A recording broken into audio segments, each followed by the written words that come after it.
Hello friends, जागरण जोश .com के इस वीडियो में आप सभी का स्वागत है। मैं हूं सैयद सोबान। आज के इस वीडियो में हम जानेंगे कि आज के करंट अफेयर से क्या कुछ सवाल बनाए जा सकते हैं, उनके सही जवाब क्या होंगे और साथ ही साथ उनसे रिलेटेड कुछ की फैक्ट्स के बारे में भी बात करेंगे।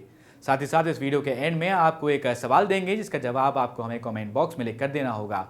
तो चलिए शुरू करते हैं पहले सवाल के साथ। हाल ही में अमेरिकी अंतरिक्ष एजेंसी नासा ने अपने near earth object wide field infrared survey explorer, जिसे कहते हैं NEOWISE न्यूवाइस टेलीस्कोप के कार्यकाल में कितने वर्ष का विस्तार किया है। इसका सही जवाब ऑप्शन ए 2 वर्ष का। तो हाल ही में अमेरिकी अंतरिक्ष एजेंसी जो है नासा, उसने अपने near earth object wide field infrared survey explorer, जिसे न्यूवाइस के नाम से जाना जाता है, टेलीस्कोप के कार्यकाल में 2 वर्ष का विस्तार कर दिया है।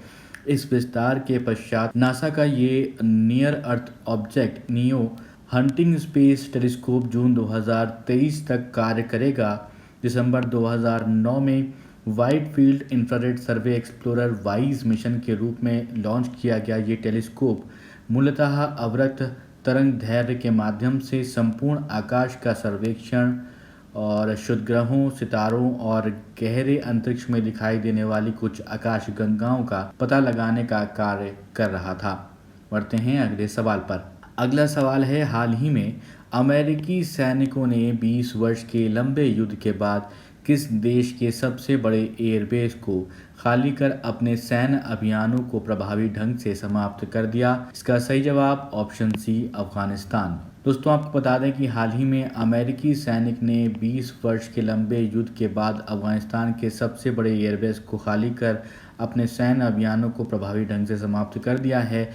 11 सितंबर 2001 को अमेरिका में हुए आतंकवादी हमले में लगभग 3000 लोगों की मृत्यु हुई थी और अफगानिस्तान से अमेरिकी सेना की वापसी ने युद्ध के मैदान में शक्ति संतुलन को बदलते हुए इसे तालिबान के पक्ष में ला दिया है। बढ़ते हैं अगले सवाल पर, लेकिन उससे पहले एक सूचना। हमारी वेबसाइट जागरणजोश.com पर अगर आप करंट अफेयर्स पढ़ना चाहते हैं तो आपको अपने ब्राउजर में टाइप करना है www.jagranjosh.com, जिसके बाद आपको हमारी वेबसाइट का होम पेज नजर आएगा। इसके बाद आपको करंट अफेयर्स के टैब पर जाना है।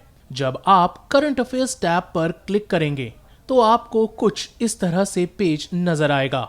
अगर आप कैटेगरी वाइज करंट अफेयर्स पढ़ना चाहते हैं तो आप अपनी पसंद के हिसाब से कोई भी कैटेगरी चूज कर सकते हैं, जिसमें latest, national, international, sports, technology और इकोनॉमी जैसी कैटेगरीज मौजूद हैं। बढ़ते हैं अपने नेक्स्ट क्वेश्चन की तरफ। हाल ही में आंध्र प्रदेश और किस राज्य के सीमावर्ती जिलों में बढ़ते तनाव के चलते विभिन्न जल विद्युत परियोजनाओं, जिसे हाइडल पावर प्रोजेक्ट्स अगर अंग्रेजी में कहें तो, उस पर पुलिस बलों को तैनात किया गया है। इसका सही जवाब ऑप्शन डी तेलंगाना है।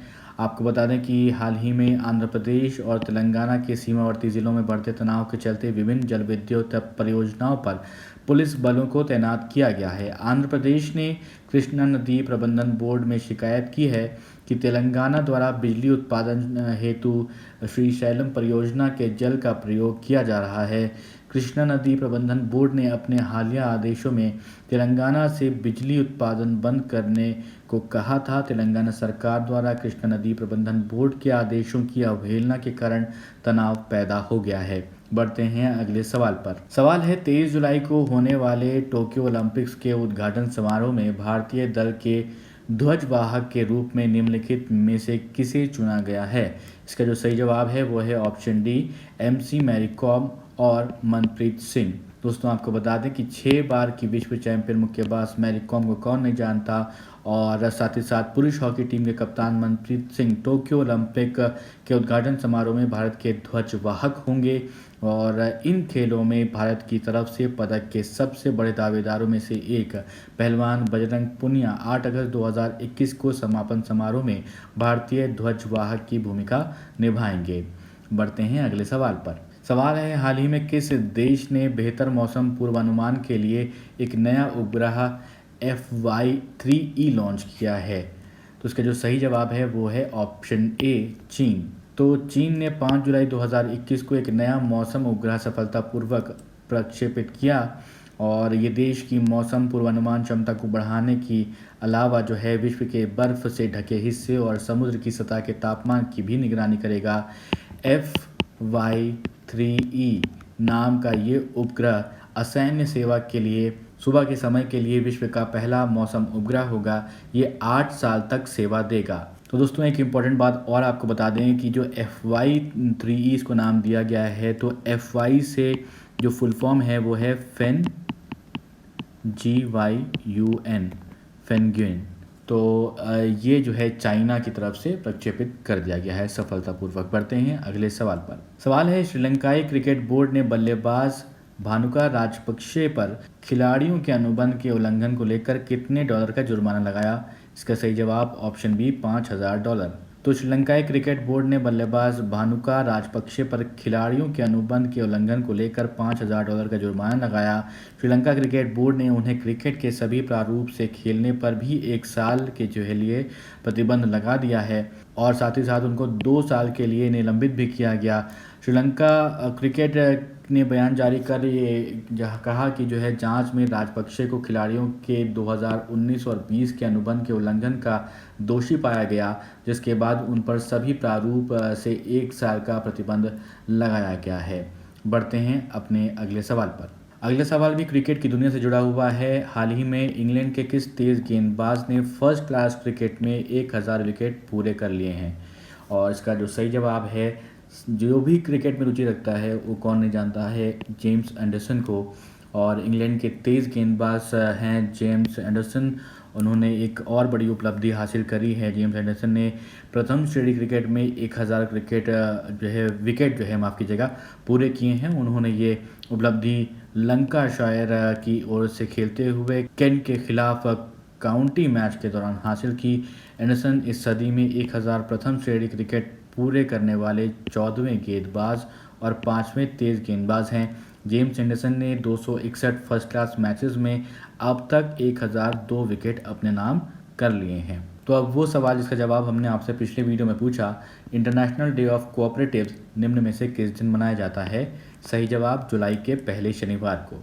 तो संयुक्त राष्ट्र सहकारिता के बारे में जागरूकता बढ़ाने के लिए प्रत्येक वर्ष जुलाई के पहले शनिवार को अंतर्राष्ट्रीय सहकारिता दिवस मनाया जाता है। इस वर्ष 2021 में जलवायु परिवर्तन से निपटने के लिए सहकारी समितियों के योगदान पर ध्यान केंद्रित करते हुए 3 जुलाई को अंतर्राष्ट्रीय सहकारिता दिवस मनाया गया। 2021 की बात कर रहे हैं हम, और इसे पहले बार जो है 1923 में मनाया गया था। इस दिवस का मुख्य उद्देश्य लोगों को मिलजुल कर कार्य करने के लिए जागरूक करना है। एक सवाल आपके लिए जिसका जवाब आपको हमें कमेंट बॉक्स में लिखकर आपको बताना है। भारतीय रिजर्व बैंक ने बैंकों में साइबर सुरक्षा संरचना से जुड़े निर्देशों के कुछ प्रावधानों का पालन नहीं करने को लेकर हाल ही में पंजाब एंड सिंध बैंक पर कितने लाख रुपए का जुर्माना लगाया है?